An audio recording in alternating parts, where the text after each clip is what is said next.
सोचिए, एक अकेली डरावनी ऑडियो रिकॉर्डिंग और बस वही एक सुराग है। आज हम एक ऐसी ही कहानी को समझने जा रहे हैं जो, सच कहूं तो, अपनी कहानी सुनाने वाले से भी ज्यादा जिंदा है। तो चलिए, इस रिकॉर्डिंग के पीछे का राज खोलते हैं, एक एक करके। रिकॉर्डिंग के ठीक शुरू में ये शब्द सुनाई देते हैं। कितने डरावने हैं, है ना?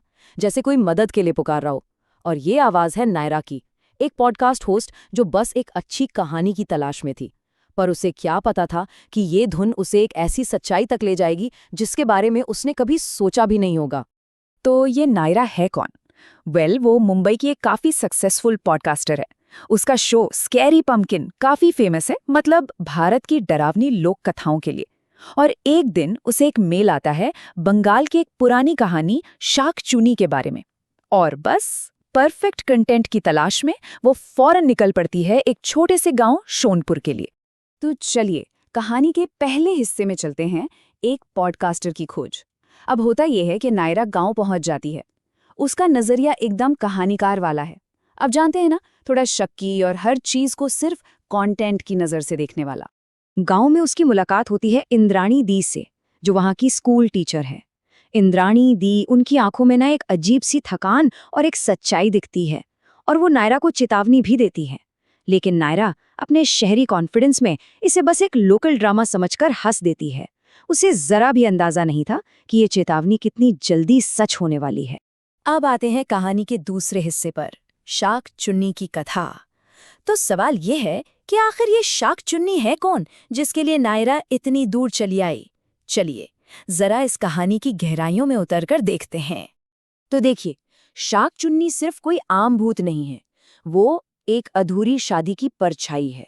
मतलब एक ऐसी औरत की आत्मा जिसका सुहाग या तो छीन लिया गया या खत्म कर दिया गया। उसकी पहचान लाल बॉर्डर वाली सफेद साड़ी और हाथों में शंखा पोला, सुहाग की वही निशानियां जो अब एक श्राप बन चुकी हैं। और इस पूरी कहानी के सेंटर में है कल्याणी। गांव वाले तो उसे बड़ा भाग्यवान समझते थे, पर घर के अंदर की सच्चाई कुछ और ही थी। उसका पति चंदन उसे हर रात मारता पीटता था।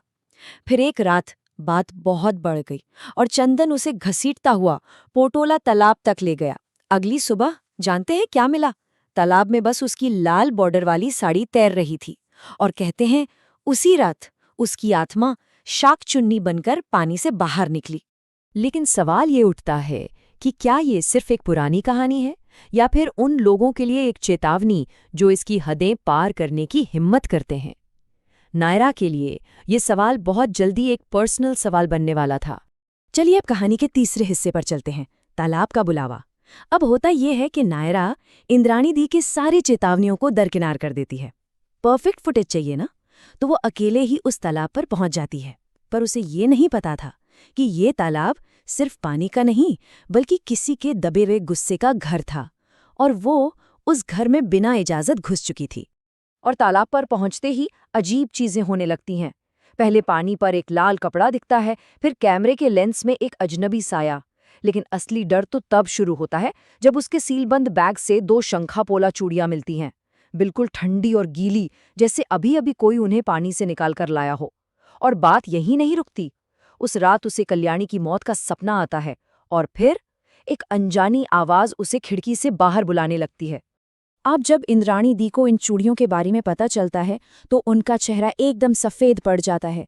वो नायरा से सीधा पूछती हैं, क्या तुम्हारी कभी शादी हुई थी? तब नायरा अपना राज खोलती है, एक कोर्ट मैरिज और फिर तलाक। और यही वो मोमेंट है जब इंद्राणी दी समझाती हैं कि शाक चुन्नी के लिए ये तलाक, ये कागज कोई मायने नहीं रखते। उसकी नज़र में नायरा अभी भी एक सुहागिन है, और अब वो उसका अगला निशाना है।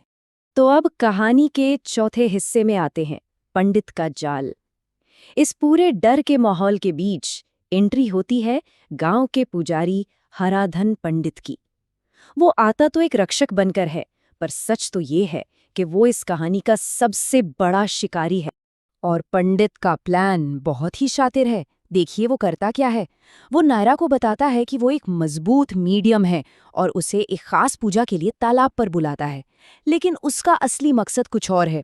वो नायरा के शरीर का इस्तेमाल करके कल्याणी और बाकी आत्माओं को बुलाना चाहता है, और फिर उन्हें एक पीतल के कलश में हमेशा के लिए कैद कर लेना चाहता है।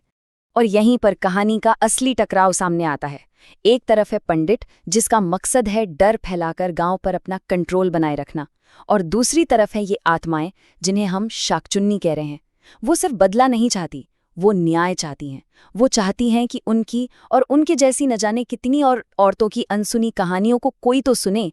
तो अब आता है कहानी का 5वां और सबसे अहम हिस्सा, गुस्से की आवाज। अब कहानी अपने क्लाइमेक्स पर है। यहाँ पंडित का पूरा खेल उल्टा पड़ जाता है और शाकचुन्नी का असली सच दुनिया के सामने आता है। जैसे ही पंडित अपने मंत्र पढ़ने शुरू करता है, नायरा का शरीर बुरी तरह कांपने लगता है। लेकिन उसके अंदर सिर्फ कल्याणी की आत्मा नहीं आती, बल्कि उसके अंदर से कई आवाजें एक साथ गूंजने लगती हैं। ये हर उस औरत की आवाज थी जिसे चुप करा दिया गया था, जिसे मार दिया गया था। और फिर नायरा के मुंह से, लेकिन नायरा की आवाज में नहीं, वो सब आत्माएं एक साथ बोलती हैं, और वो शब्द पंडित के सारे पाखंड का पर्दाफाश कर देते हैं। वो कहती हैं कि असली दानव वो आत्माएं नहीं, बल्कि वो खुद है, जिसने उनकी कहानियों को, उनके डर को अपना धंधा बना लिया। और यहीं कहानी का सबसे बड़ा सच सामने आता है। शाकचुन्नी कोई एक अकेली आत्मा है ही नहीं, वो तो उन सभी औरतों का इकट्ठा हुआ गुस्सा है, जिन्हें समाज ने, परिवार ने हमेशा के लिए चुप करा दिया था। वो एक सिंबल है उस दबे हुए गुस्से का, जो अब आखिरकार एक आवाज बन चुका है। आखिरी हिस्सा, कहानी का नया माध्यम। पंडित से इस टकराव के बाद अब वक्त है अंजाम का। तो चलिए देखते हैं कि ये आत्माएं अपना न्याय कैसे करती हैं और इस कहानी को आगे बढ़ने का कौन सा नया रास्ता मिलता है। होता ये है कि तालाब से कई अनदेखे हाथ निकलते हैं और पंडित को पानी के अंदर खींच लेते हैं।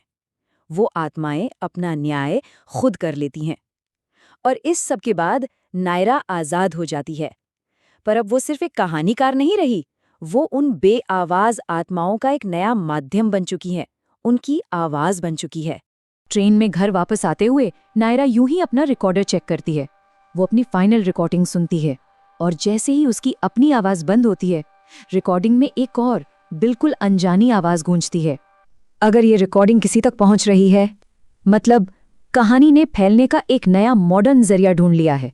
अब वो माइक के जरिए, रिकॉर्डिंग के जरिए फैलेगी। और ये कहानी हमें एक बहुत गहरे सवाल के साथ छोड़ जाती है कि जब आवाज़ों को दबाया जाता है, जब इंसाफ नहीं मिलता, तो क्या वो गुस्सा एक दिन इतना बढ़ जाता है कि वो एक डरावना, खौफनाक रूप ले लेता है? क्या हर दबी हुई आवाज़ एक दिन शाकचुन्नी बन जाती है? शायद। हर शाकचुन्नी की शुरुआत एक अनसुनी कहानी से ही होती है।